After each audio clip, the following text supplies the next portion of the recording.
Hello friends, सीखने सिखाने की इस प्रक्रिया में मैं अश्विनी आप सभी मित्रों का एक बार फिर से स्वागत करता हूं। साथियों, रख हौसला, वो मंजर भी आएगा, प्यासे के पास चलकर समुंदर भी आएगा। अरे थक कर मत बैठ, अरे मंजिल के मुसाफिर, मंजिल भी मिलेगी और मिलने का मज़ा भी आएगा। साथियों, आपकी मंजिल जो आपने ठान रखी है कि सीटेट अब की बार हम क्वालिफाई कर लेंगे, उसी सपने को पूरा करने के लिए मैं लगातार आपके लिए एक अच्छी क्लासेस प्रोवाइड करवा रहा हूं। उसी के संदर्भ में आज मैं आप लोगों के लिए मैथ्स पेडागोजी के एक महत्वपूर्ण चैप्टर कम्युनिटी मैथमेटिक्स सामुदायिक गणित की थ्योरी क्लास आप लोगों के लिए उपलब्ध करवाने चल रहा हूं। आइए हम इस क्लास को पढ़ते हैं थ्योरी के साथ, ताकि आपकी कहीं से किसी भी टॉपिक पर बिल्कुल भी कन्फ्यूजन ना रहे। मित्रों, आइए हम इस क्लास को स्टार्ट करते हैं। हाँ, साथ ही साथ मित्रों, क्लास को लाइक कीजिएगा और मित्रों को हमसे इस महत्वपूर्ण क्लासेस से ज्वाइन करने के लिए अपने मित्रों को शेयर कीजिएगा वीडियो को। और अगर आपने अभी तक चैनल को सब्सक्राइब नहीं कर रखा है तो चैनल को सब्सक्राइब कर लीजिएगा। और हाँ, आप केवल और केवल इस क्लासेस को ध्यान से सुनिए। आपको इसकी नोट जो है, इसकी PDF जो है, वो हमारे Telegram channel student career institute पर उपलब्ध हो जाएगी। आप या तो टेलीग्राम पर स्टूडेंट करियर इंस्टीट्यूट जा करके सर्च करके चैनल को ज्वाइन कर लीजिएगा। अदरवाइज मैं आप लोगों को इसी वीडियो के डिस्क्रिप्शन बॉक्स में टेलीग्राम चैनल का लिंक प्रोवाइड करवा दूंगा, वहां से आप टेलीग्राम चैनल को ज्वाइन कर सकते हैं। आइए हम क्लास को स्टार्ट करते हैं। हाँ, जैसा कि मैंने आपको बताया कि आज हम लोग जिस पर चर्चा करने चल रहे हैं वो है सामुदायिक गणित। सामुदायिक गणित की बात करें तो मित्रों थोड़ी सी सामान्य सी चर्चा हम लोग कर लेते हैं कम्युनिटी मैथमेटिक्स पर। तो कम्युनिटी मैथमेटिक्स की बात करें तो आप देखते हैं कि मान लीजिए कि आप बाजार गए या आप अपने पास पड़ोस में रहे, आप उद्योग धंधों की बात करें तो ऐसी स्थिति में आप देखते हैं कि हर जगह एक सामान्य रूप से आप देखते हैं जिसे आप कह सकते हैं व्यवहारिक गणित। तो व्यवहारिक गणित की जो स्थितियां हैं, व्यवहारिक गणित जिसे बोलते हैं, वो आपको हर जगह दिखाई देती है, हर जगह यूज में आती है। तो उसी चीज़ों को लेकर के आज हम एक नेक्स्ट लेवल पर चल करके चीज़ों को समझने का प्रयास करते हैं, जहां से आपके एग्जाम्स में प्रश्न बने। ठीक है ना? तो आइए देखते हैं सामुदायिक गणित, कम्युनिटी मैथमेटिक्स। कम्युनिटी मैथमेटिक्स के बारे में क्या चीज़ें आपके लिए इम्पोर्टेंट हैं, आइए उन्हें हम बारी बारी से देख लेते हैं। सामुदायिक गणित में एक ही कक्षा में छात्रों के बीच अलग अलग समुदाय विकसित किए जाते हैं। समुदायों के माध्यम से वे अपने विचारों व ज्ञान को साझा करते हैं। छात्रों को एक गणितीय समस्या को सुनने व हल करने की व्यवस्था से छात्रों में ज्ञान का विकास होता है व उनमें गणितीय सोच स्थापित होती है। मित्रों, हम अगर स्कूल के पॉइंट्स ऑफ व्यू से कम्युनिटी मैथमेटिक्स को समझें तो वहाँ कम्युनिटी मैथमेटिक्स में जब चीज़ों को सर्वाइव कराया जाता है या बच्चों को बांटा जाता है तो आप देखेंगे शिक्षक कुछ बालक समूहों को अलग अलग ग्रुप में बांट देता है। और जब वो अलग अलग ग्रुप में उन्हें बांटता है तो उन्हें अलग अलग चीज़ें अलग अलग समस्याएं या अलग अलग क्वेश्चंस दे देते हैं और उन्हें सॉल्व करने को कहा जाता है। तो आप देखते हैं कि एक ग्रुप में जब बच्चा किसी समस्या को हल करने या समस्या के समाधान को निकालने का प्रयास करता है तो ऐसी स्थिति में आप पाएंगे कि कहीं पर आप देखेंगे कि किसी सवाल को एक बालक हल करेगा तो आप देखेंगे कि वो एक तरीके से सोचेगा, लेकिन अगर वही समस्या ग्रुप में आकर के कई बालक उसको सॉल्व करते हैं या उस पर विचार अपना तर्क देते हैं तो आप देखेंगे कि उसी पर अनेक प्रकार के तर्क और विचार आएंगे, अनेक समस्या समाधान के तरीके आएंगे।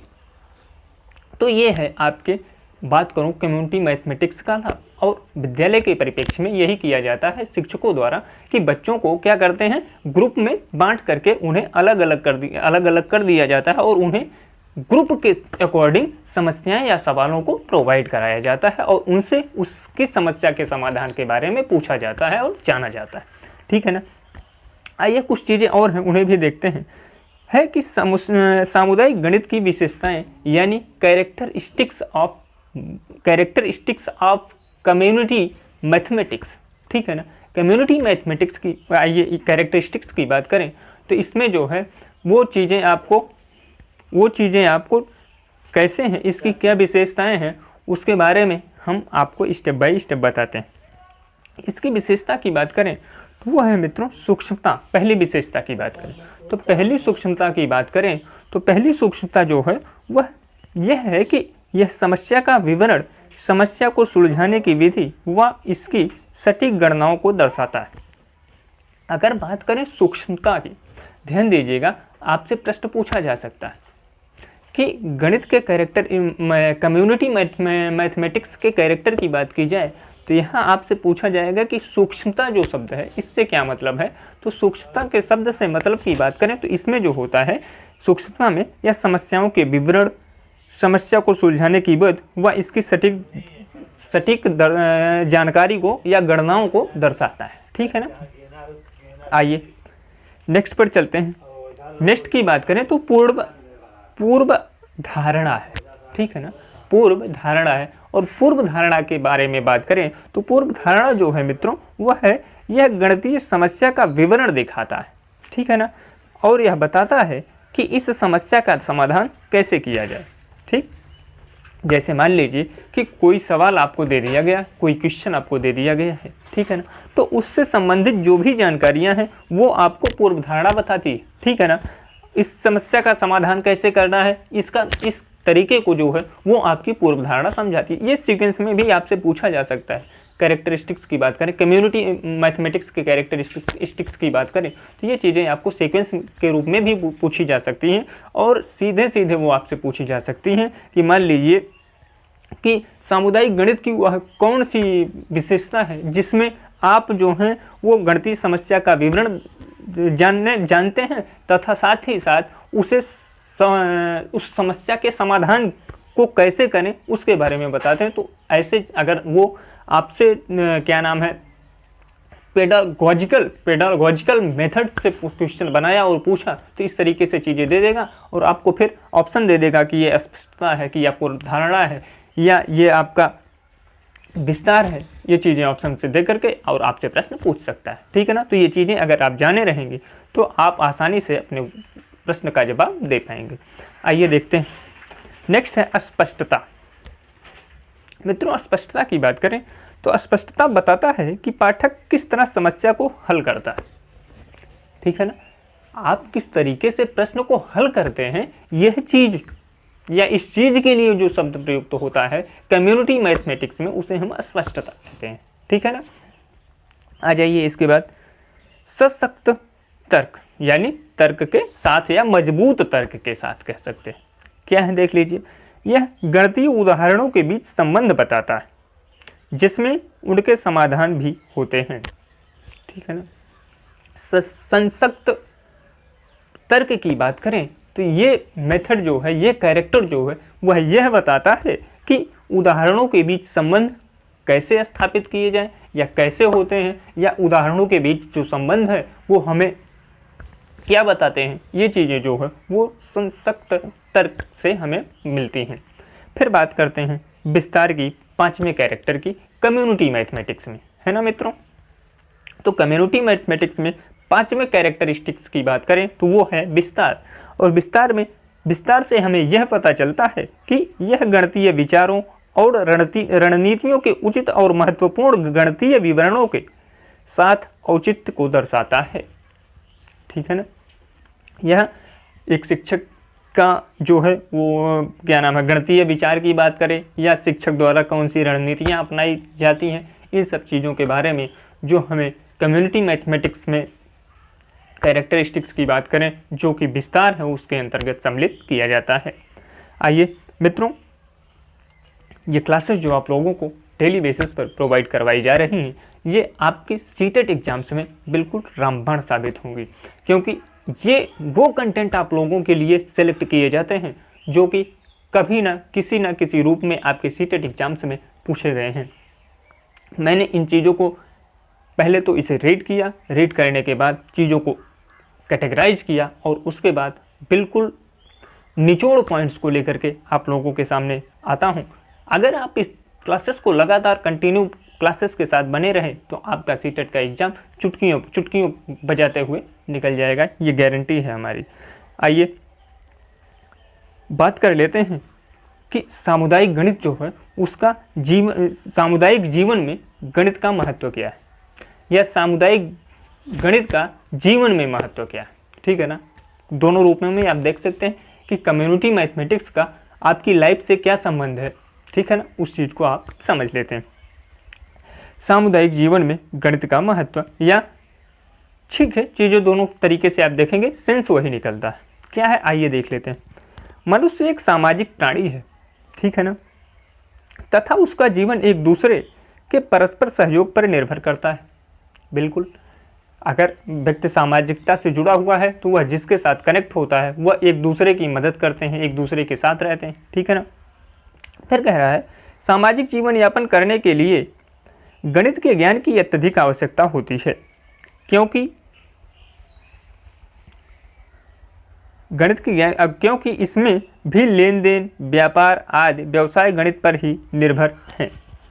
आप देखते हैं कि जब व्यक्ति एक समाज में रहता है, किसी भी व्यक्ति, किसी भी परिवार, किसी भी पास पड़ोस की बात कर लेंगे तो आप देखेंगे कि लोग एक दूसरे से चीज़ें मांग लेते हैं, अपनी चीज़ें उन्हें दे देते हैं, और इस तरीके से लोग एक दूसरे से अपना लेन देन करके अपना काम कर लेते हैं।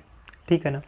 आप देखते हैं पहले के ज़माने की मैं बातें करता हूँ कि पहले पड़ोसियों की स्थिति ये हुआ करते थे कि वो उनके घर से मान लीजिए महिलाएं खाना बनाने चली, और आप देखते रहे होंगे या फिर आपने सुना होगा कि वो क्या करते थे कि बगल के घर से अगर उनके पास नमक नहीं तो नमक मांग लिया, उनके पास कुछ और भी चीज़ें, जैसे ये खाने पीने की चीज़ें हुई, और भी चीज़ें हैं। बहुत पहले की स्थिति में आप सुने होंगे अपने दादा से या पिताजी से कि जो गांव की स्थितियां होती थी, वहाँ लोग दो बैल रखे हैं, तो एक किसी पड़ोसी का बैल है तो दूसरा किसी पड़ोसी का बैल है, तो दोनों एक साथ मिला करके अपना काम कर लेते थे। तो ये स्थितियां जो थी, ये आपके सामुदायिक गणित या कम्युनिटी मैथमेटिक्स की बात करें तो ये आपके दैनिक जीवन में जो थे, दैनिक जीवन में बात करें, मनुष्यों के दैनिक जीवन की बात करें, वहाँ बहुत ही कह सकते हैं निकटता से संबंध रखती थी, है ना। फिर इसी के संबंध में नेपोलियन महोदय ने कहा था, कौन नहीं जानता नेपोलियन महोदय को, हैं, अपने आप में दार्शनिक थे, और नेपोलियन महोदय जो कि आप देखते थे एक महान शासक भी रहे। नेपोलियन ने गणित के सामाजिक महत्व को स्वीकार करते हुए स्पष्ट किया कि गणित की उन्नति तथा वृद्धि देश की संपन्नता से संबंधित है। अब आप सोच सकते हैं कि एक शासक ने अपने देश के संपन्नता और उन्नति को गणित से जोड़ा है। मतलब कम्युनिटी मैथमेटिक्स की बात करें या केवल मैथ्स की बात करें तो आप देख सकते हैं कि एक महान दार्शनिक तथा एक महान शासक ने यह कहा कि किसी देश की उन्नति या संपन्नता जो है वो सीधे सीधे मैथमेटिक्स पर निर्भर करती है ना। इस चीज़ को आप लोग मार्क कर लीजिएगा।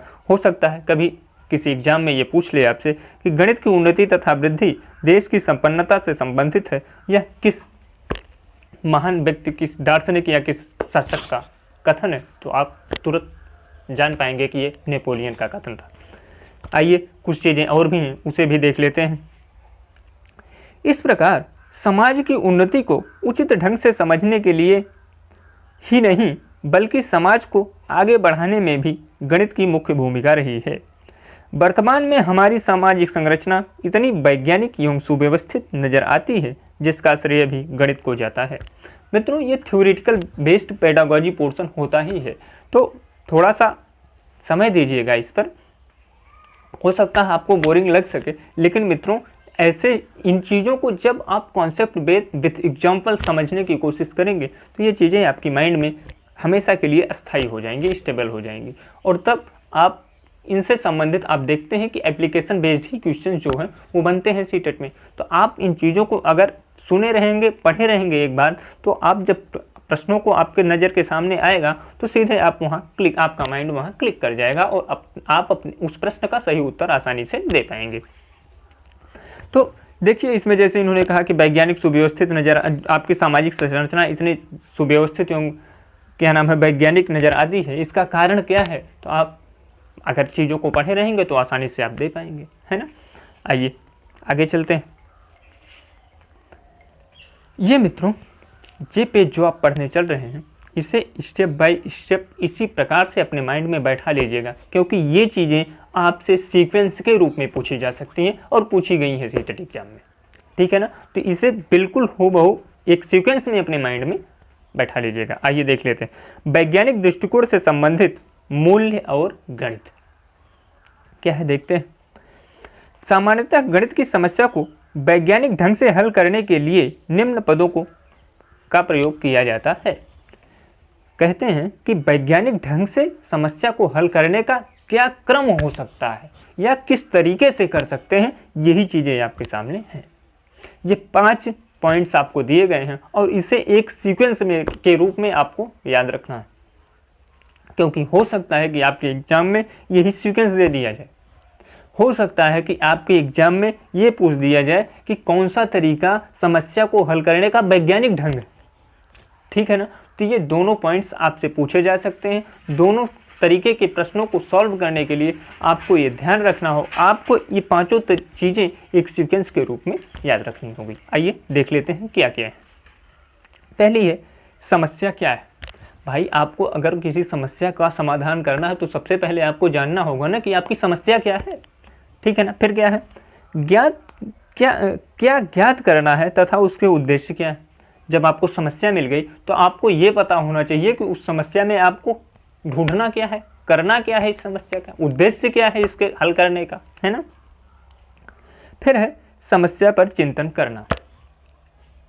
भाई जब आपको समस्या मिल जाएगी, आप जान जाएंगे कि समस्या का करना क्या है, तो आप सोचेंगे, चिंतन करेंगे कि अब इस समस्या से हमें निपटना कैसे, इस समस्या को हमें हल कैसे करना है ना।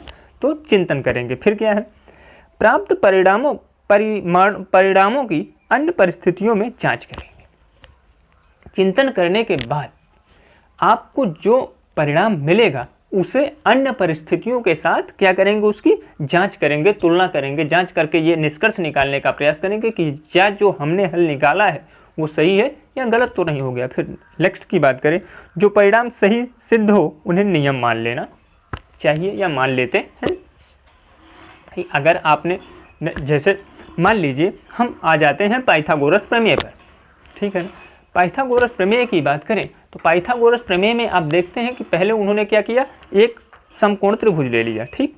समकोण त्रिभुज उन्होंने लिया तो समकोण त्रिभुज लेने के पश्चात आप देखते हैं उन्होंने बताया कि कर्ण पर बना वर्ग शेष 2 भुजाओं पर बने वर्ग के योगफल के बराबर होता है, ठीक है ना। तो ये स्थिति उन्होंने फिर जब उन्होंने ये चीज़ें मतलब ये जब उन्होंने पहले समस्या ली, समस्या का उद्देश्य और समस्या को ज्ञात करने के जानकारी प्राप्त की, फिर उन्होंने क्या किया कि उन्होंने ये चिंतन किया और चिंतन करने के बाद परिणाम निकाला कि जो कर्ण पर बना वर्ग है वो शेष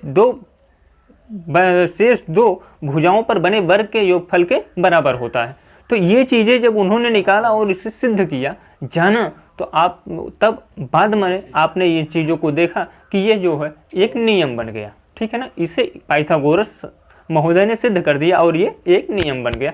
तो किसी भी समस्या को हल करने के वैज्ञानिक ढंग की बात करें तो मित्रों ये 5 चरण होते हैं। इन 5 चरणों को हूबहू इसी तरीके से आप लोग याद कर लीजिएगा। थोड़ा सा दिमाग पर दबाव देंगे तो आप आसानी से इसे बिल्कुल रटने की जरूरत नहीं, ऐसे ही याद कर पाएंगे। जैसे आपको वैज्ञानिक तरीके से किसी समस्या का हल निकालना है तो सबसे पहले आप क्या करेंगे, समस्या को पाएंगे। फिर जब समस्या पा जाएंगे तो आपको क्या करना है, समस्या का उद्देश्य निकालना है। फिर आप क्या करेंगे, समस्या को ज्ञात करेंगे, समस्या पर चिंतन करेंगे। फिर आप क्या करेंगे, समस्या पर आपको क्या करना, अन्य परिणामों के साथ उसको क्या करेंगे, उसकी जांच करेंगे। और बाद में जब आप परिणामों में ये पाएंगे कि आपकी जो समस्या है वो समस्या समाधान का बिल्कुल सटीक हल, तो वो चीज़ें जो होती हैं वो आपका नियम या सिद्ध कर दी जाती हैं कि ये एक रूल बन गया, ठीक है ना। तो ये जो होता है किसी समस्या को हल करने का पाँच स्टेप में वैज्ञानिक ढंग या वैज्ञानिक तरीका होता है। तो ये चीज़ें आप लोग अपने दिमाग में बैठा लीजिएगा, क्योंकि यहाँ से प्रश्न बनते आए हैं और भविष्य में भी यहाँ से प्रश्न बन सकता है। आइए, ये रहा मित्रों आपकी कम्युनिटी मैथमेटिक्स की बात करें तो ये रही आज की आपकी महत्वपूर्ण क्लास। मित्रों, क्लास कैसी रही कमेंट करके ज़रूर बताइएगा, और अगर अभी तक आप हमारे चैनल को सब्सक्राइब नहीं किए हैं तो मित्रों चैनल को सब्सक्राइब कीजिएगा, और इसी तरीके से और भी क्लासेस पाने के लिए अपने मित्रों को भी हमारे साथ जोड़िए, वीडियो को शेयर कीजिए। लगातार इसी तरीके से क्लासेस पाने के लिए आप हमारे साथ बने रहिए। धन्यवाद मित्रों।